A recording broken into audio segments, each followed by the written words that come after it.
ராத்திரிதான் பக்கம் வா புள்ள மல்லிகை பூவை வெக்கம் எதுக்கு நான் தான் மாப்பிள்ளை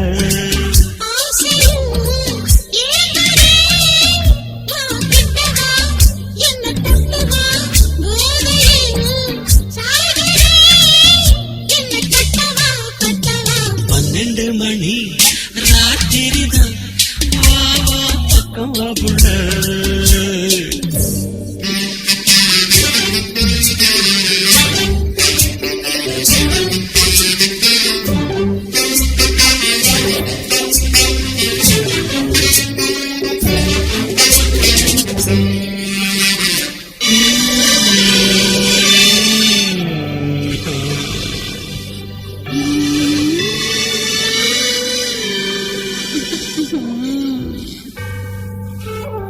ஒரு மணி அடிச்சு ஊரும் மயங்கி போச்சு ஆசை மீறிடுச்சு அம்மா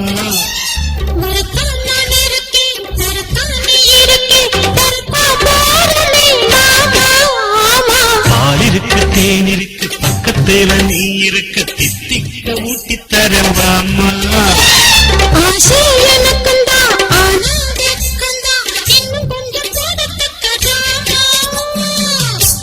இன்று நான் தூங்க மாட்டேனே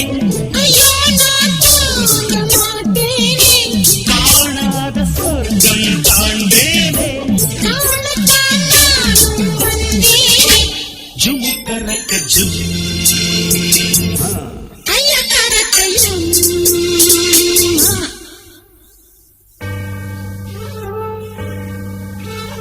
ரெண்டு மணி ராத்திரிதான்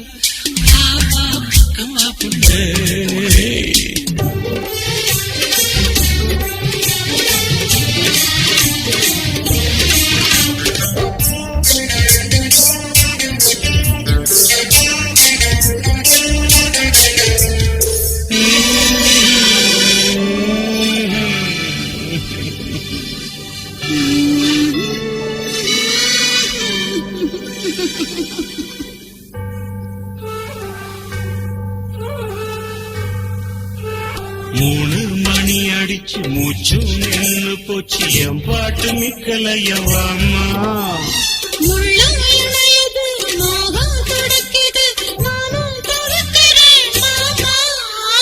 நானும் முனி வந்தான் விஸ்வாமித்திரந்தான் என் பாவம் பொல்லாதுவாமா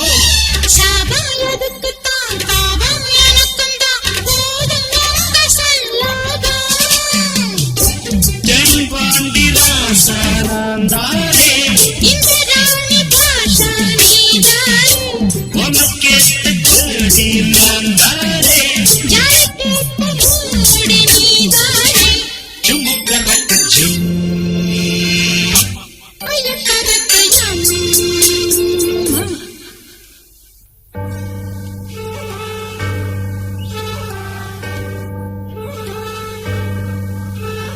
நாலு மணி ராத்திரிதான் பக்கம் வா புள்ள மல்லிகை பூவே வெக்கம் எதுக்கு நான் தான் மாப்பிள்ளை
அவருக்கு ஒரு தடவை தான் கழுத்துல தாலி ஏறிடும். என் கழுத்துல சின்ன மணி மாமா ஏற்கனவே தாலி கட்டிட்டாரு.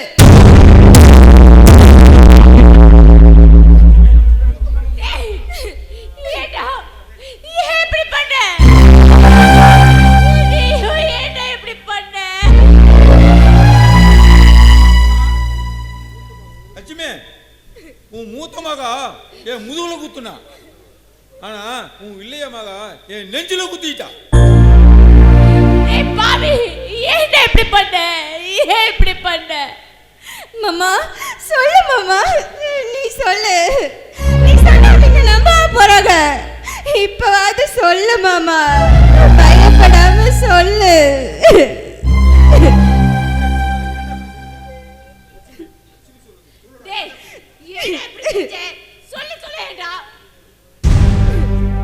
அத்த, அவன் இப்படி எல்லாம் கேட்டா சொல்ல மாட்டான். அவன் சரியான கல்லூரி மங்கத்த. அவனை கேட்கிற மாதிரி கேட்டாதான் உண்மையை சொல்லுவான்.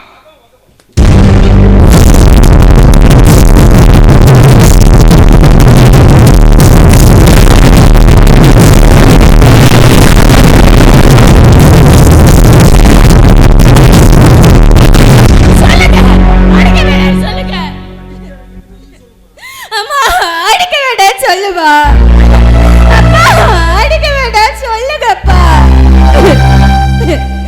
யாருமே சொல்ல மாட்டீங்க. அவர் அடிச்சு கொள்றாருந்தா என்னையும் சேர்த்து கொட்டுருங்க.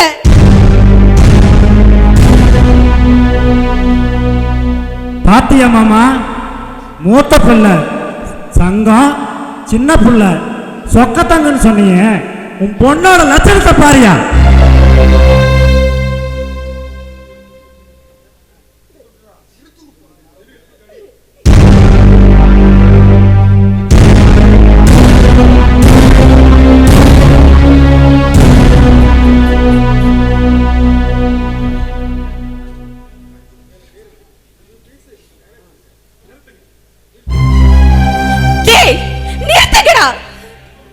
இன்னொரு தடவை என் புருஷன் மேல கைய வச்சீங்க, இங்க நானே என்ன கொளுத்திட்டு செத்துருவேண்டா.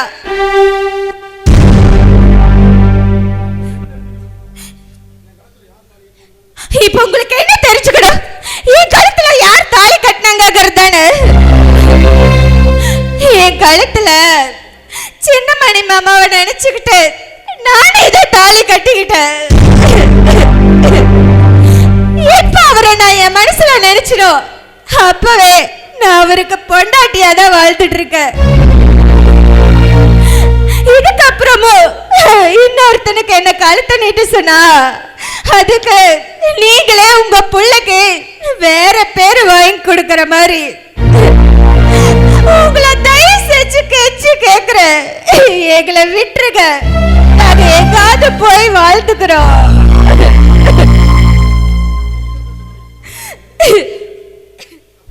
அக்கா, இந்த ஊர் உலகத்துல யாரு வேணாலும் நான் மாமாவுக்கு துரோகம் பண்ணேன்னு சொல்லட்டுக்கா. எனக்கு அதை பத்தி கவலையே இல்லைக்கா. ஆனா நீங்க கூட என்ன நம்பலையாக்கா.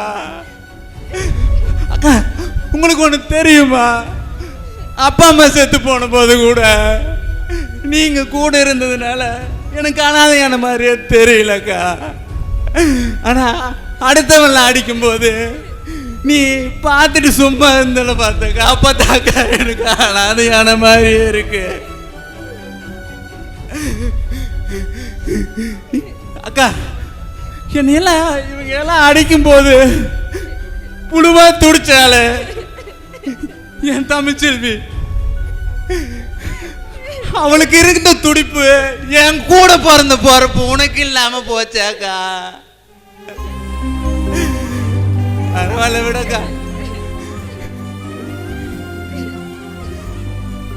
ஏமாமா, உங்களுக்கு என் மேல சுத்தமா நம்பிக்கையா இல்லைல்ல? இங்க பாருங்க மாமா, உங்க கௌரவம் என்னால குறைஞ்சிட கூடாதுன்னு தான் தமிழ்ச்செல்வி மேல எனக்கு ஆசை இருந்தோம். அந்த ஆசைகளை எல்லாம் என் மனசுக்குள்ளேயே போட்டு புதைச்சிட்டேன் மாமா. எப்போ மானத்தை பற்றி கூட கவலைப்படாம மனசுக்கு பிடிச்சவனோட தான் வாழ்வேன்னு தனக்குத்தானே தாலியை கட்டிட்டு வந்தாலோ அப்போவே அவன் தான் எனக்கு என் மனைவி. இதுக்கு மேலேயும் என் மனசு மாறாம உங்கள் கௌரவத்துக்காக என் தமிழ்ச்செல்வி விட்டுட்டு போனா நான் மனுஷனே கிடையாது. என் தமிழ்ச்செல்வியோட வாழ்க்கை என்னால பாதிச்சிடக்கூடாதுதான்டா நீங்க அடிக்கும் போது நான் அமைதியா இருந்தேன். டேய், இதுக்கு மேலையும் எங்களுக்கு தொல்லை கொடுக்கணும்னு நினைச்சீங்க, தொலைச்சு கட்டிடுவோம் ஜாக்கிரதை.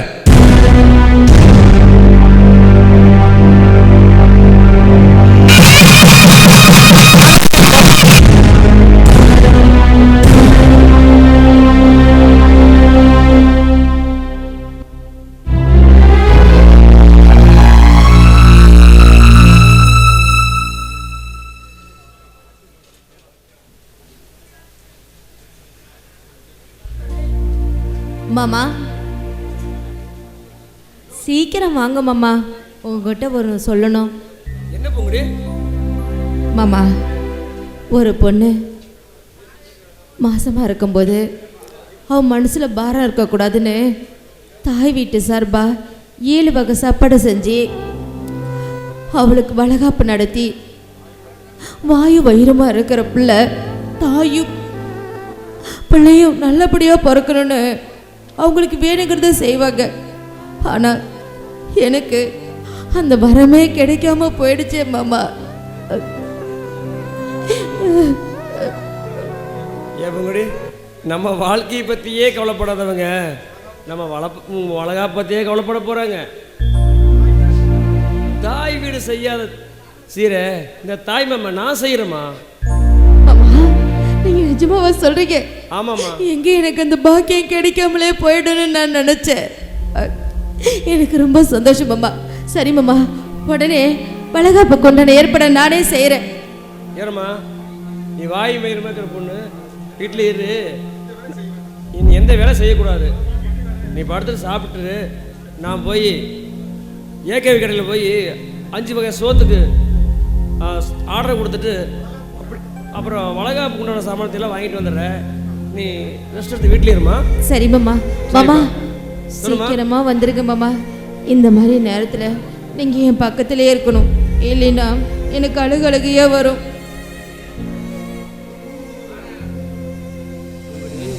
இந்த ஊர் வேணா நம்மளை கையில் கை விட்டுக்கலாமா? நாம நம்புற அந்த சின்ன மரியம்மா நம்மளை எப்பவுமே கைவிட மாட்டோம்மா.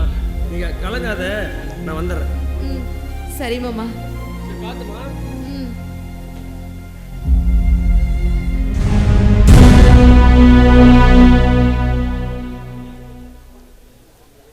என்ன பாண்டி, அந்த குடும்பத்தில் ஆற போறதுன்னு முடிவு பண்ணிட்டியா? அதான்ப்பா ஒரு குழப்பமாகவே இருக்கு. சின்னமணியை போடலான்னு பார்த்தா புதுசாக கல்யாணமானவன் பார்த்தா பாவமாக இருக்கு. சரி, அந்த பொண்ணுமணியாவது போடலான்னு பார்த்தா அவன் பொண்டாட்டி வேற மாசமாக இருக்கா. அதை பார்த்தாலும் பாவமாக தெரியுது. இப்போதைக்கு அந்த சின்ன துறையை போட்டுத்தல்னா ஓரளவுக்கு ஒத்து வரவன்னு நினைக்கிறேன். அது சரிடா, அதுக்கான காரணம் என்னதான் தான் பொண்ணு பிடிச்சவனோட வாழ்றா, அதுக்கு அந்த சின்ன துறை தடையா இருக்கான்னு அந்த தங்கராசு சொல்ல மாட்டா, நாம தான் சொல்ல வைக்கணும். எது எப்படியோ அந்த தங்கராசு மேல பழி விழுந்தா சரி.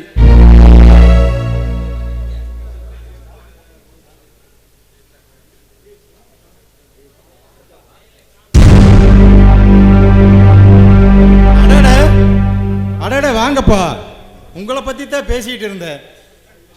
கரெக்டா நீங்களே வந்துட்டீங்க.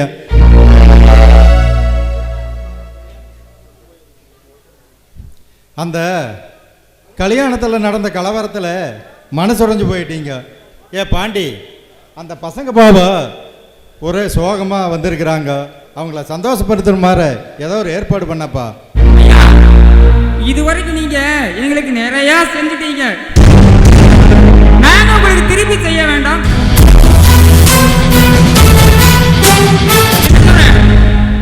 அந்த சரக்கு எடுத்து அவங்களுக்கு ஊத்தி கொடுப்பான், போகும்போது சந்தோஷம் சந்தோஷமா போகட்டும்.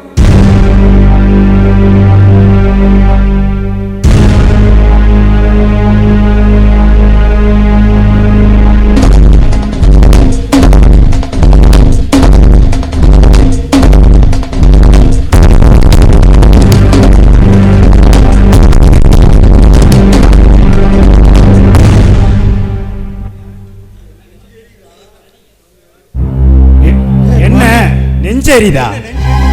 இன்னும் கொஞ்ச நேரத்துல நீங்க சாக போறீங்க.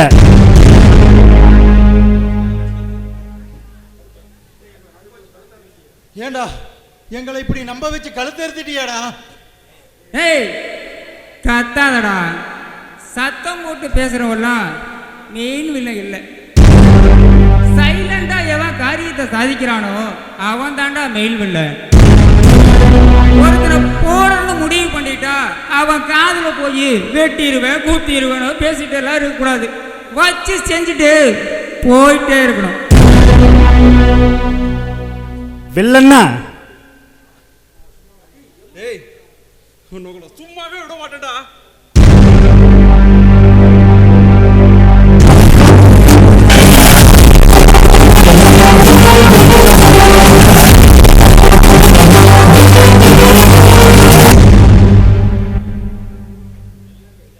ஏண்டா வில்லங்க எல்லாமே ஒரே மாதிரி இருப்பாங்க நினைச்சியாடா?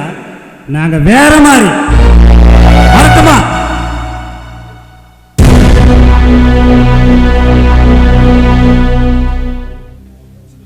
எனக்கு நான் உங்ககிட்ட கொஞ்சம் பேசணும். கல்யாணம் ஆன நாள்ல இருந்து இன்னையோட 25 வருஷம் ஆகுது.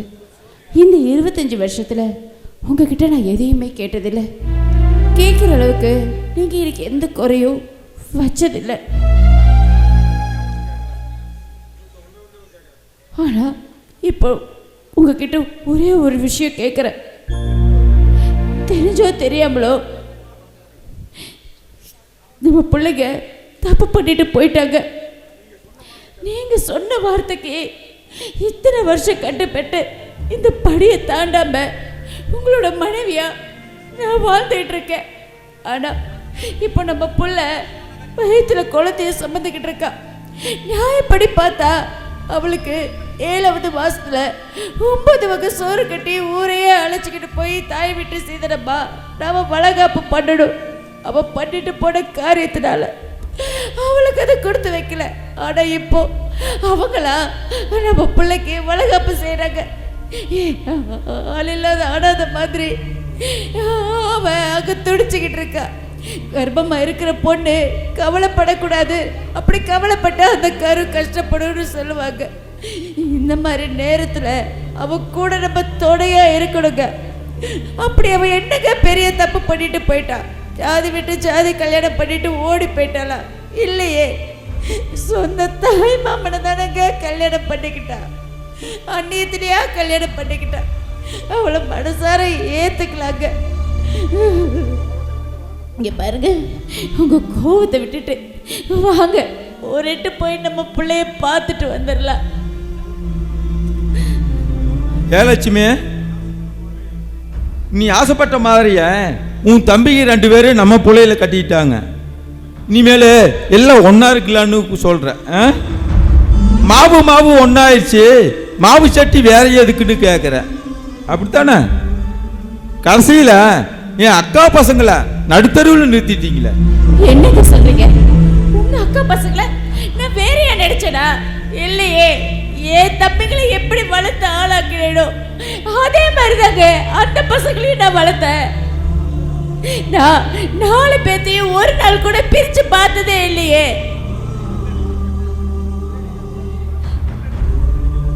இல்லடி, நீ அப்படி நினைக்கல.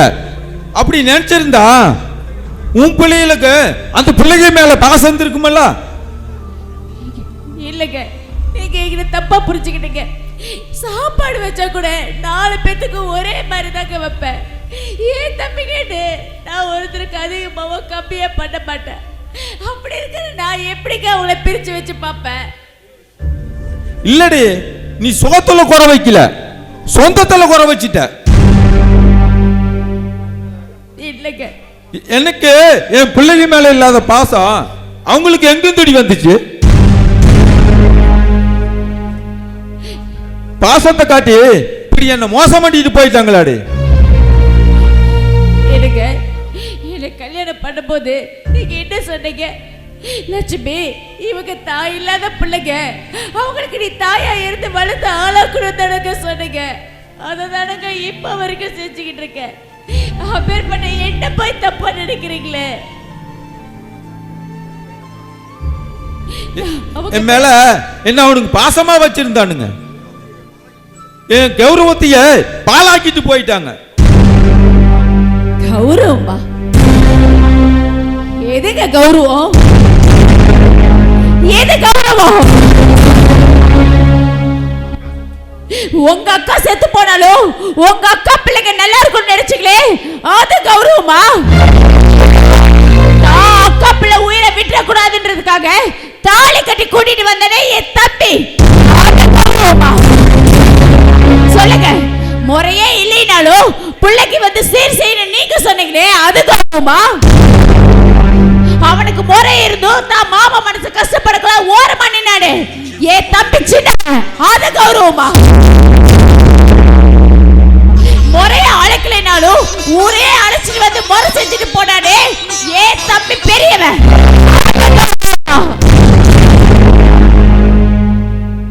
சொல்லுங்க. தான் பிள்ளை மாசமா இருக்கா, அவளுக்கு ஒரு வாய் பச்சை தண்ணி கூட கொடுக்காம ரோட்ல என்ன கையை பிடிச்சு எடுத்துட்டு வந்தீங்களே, அது கௌரவமா?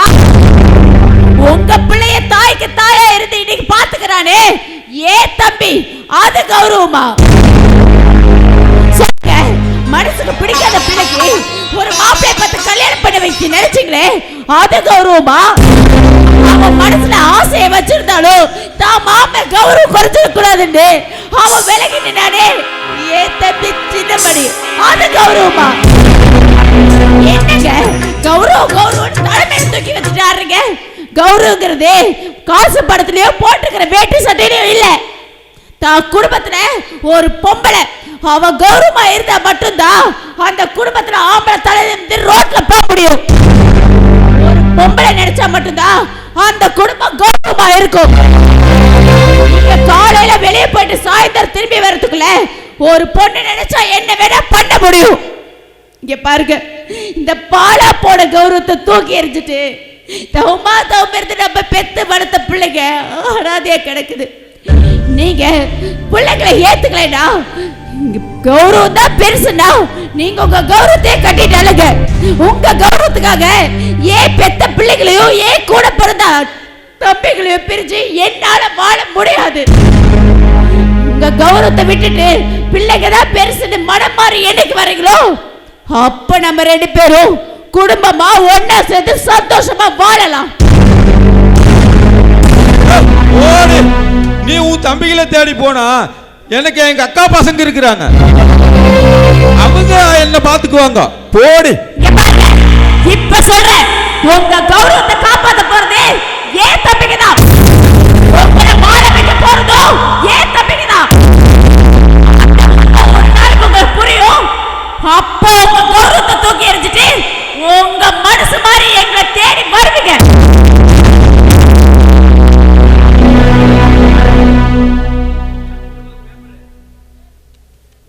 பெரியதோர என்னது கையில தெரியலையா மாமா? பத்திரம். உன் சொத்தை எங்க பேருக்கு மாத்தி எழுத போற பத்திரம். டேய் என்னடா ரெண்டு பேரும் வளர்றீங்க? என்ன மாமா, உனக்கு எதையும் விளக்கமா சொன்னா தான் தெரியுமா? இத்தனை நாளா மாமா மாமான்னு தாலையே கட்டி சுத்திட்டு இருந்தேன்னு எதுக்கு? இல்ல பணத்துக்காக, சொந்தத்துக்காக இருந்து நினைச்சியா? இல்ல சொத்துக்காக. உன் மூத்த மகளை கட்டி சொத்தை அனுபவிக்கலாம்னு நினைச்சோம், அதுவும் நடக்கல. ஓ ரெண்டாவது மகளையாவது கட்டி சொத்தை அனுபவிக்கலாம்னு நினைச்சோம், அதுவும் நடக்கல. இன்னைக்கு வேணா உன் மகளை நீ வெறுத்திருக்கலாம், ஆனா நாளைக்கு மகளே மருமகளேன்னு சொந்தம் கொண்டாடிட்டு போயிருவ. நாங்க என்ன நடுத்தெருவில் நிக்கிறது? இங்க பாரு மாமா, இருக்கிற சொத்தையெல்லாம் எங்க பேர்ல எழுதி வச்சிரு. அதுக்கப்புறம் நீ ஆச்சு, உன் பிள்ளைகளாச்சு, எந்த தொல்லையும் எங்க மூலமே இருக்காது. டேய், இத்தனை நாளா என் கௌரவ பறிபோனதுக்கு காரணம் என் பொண்ணுகளும் என் மச்சன்னமார்கள் நினைச்சிட்டு இருந்தா. கூட இருந்த ஒவ்வொரு தடவையும் என் அக்கா பசங்க வேணும்னு என் கருவத்தை கெடுத்ததே உங்களால தான்டா. பாசம் காட்டுன எனக்கு மோசம் பண்ண பாக்குறீங்களாடா? யோ, யாரே பாசம் காட்டின மயிரை காட்டுறன்ட்டு? பாசத்தை காட்டி என்ன மயிரா புடுங்கிறது? பைசாவை காட்டி இருந்தீனா உனக்கு இந்த நிலைமை வந்திருக்குமா? யோ, பேசாம பத்திரத்துல கையெழுத்து போடுறியா இல்ல நாங்க உன்ன போடட்டுமா? ஏன் சின்னதோர மாமன் செத்துட்டா ஊருக்குள்ள என்னடா பேசிக்குவாங்க? என்ன, தன்னுடைய 2 பொண்ணும் ஓடி போச்சு, இந்த தங்கராசு கவரத்தை காப்பாத்த தற்கொலை பண்ணிட்டான்னு சொல்லுவாங்க. இந்த ஆளு கையெழுத்து போட்டு கொடுத்துட்டா அப்புறம் என்ன சொல்லுவாங்க? தங்கராசு கௌரஸ்த 2 பொண்ணு ஓடி போச்சு, தான் சொத்தையாவது தான் அக்கா பசங்களுக்கு எழுதி வச்சு அந்த பசங்களை வாழ வச்சுட்டு போயிட்டான்னு பெருமையா பேசுவாங்க. பாத்தியா மாமா, எல்லா இடத்துலையுமே உங்க கெவுரும் எங்கேயுமே குறைஞ்சிடக்கூடாதுன்னு நான் பார்க்குறேன். ஆனா நீ என்னடானா கையெழுத்து போட மாட்டேன்னு ஆடாம பிடிச்சிட்டு இருக்கிற. போட்டுருமாமா கையெழுத்த. டேய், முடியாதடா, கையெழுத்து போட முடியாதடா. யோ, இங்க பார், ஆத்திரத்தை எங்களை கிளப்பாத. உன்ன அப்புறம் டேய், முடியாதடா என்ன பண்ணுவீங்க? இந்த கிழவங்கிட்ட பேசிட்டு போட்டு தள்ளுறவன.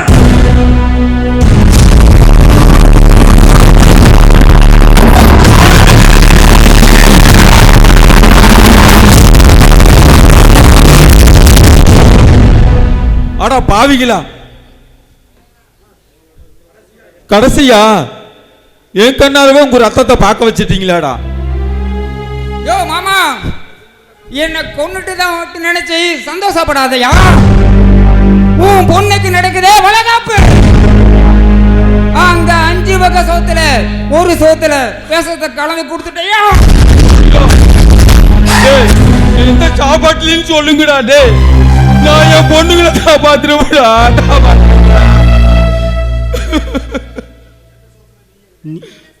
நீ எந்த சோத்துல விஷத்தை இருக்கிறதுன்னு கண்டுபிடிக்கிறதுக்குள்ள கருவில் இருக்கிற உன் பேர குழந்தையும் உன் மருமக பிள்ளைய எல்லாமே செத்து கிடப்பாங்க.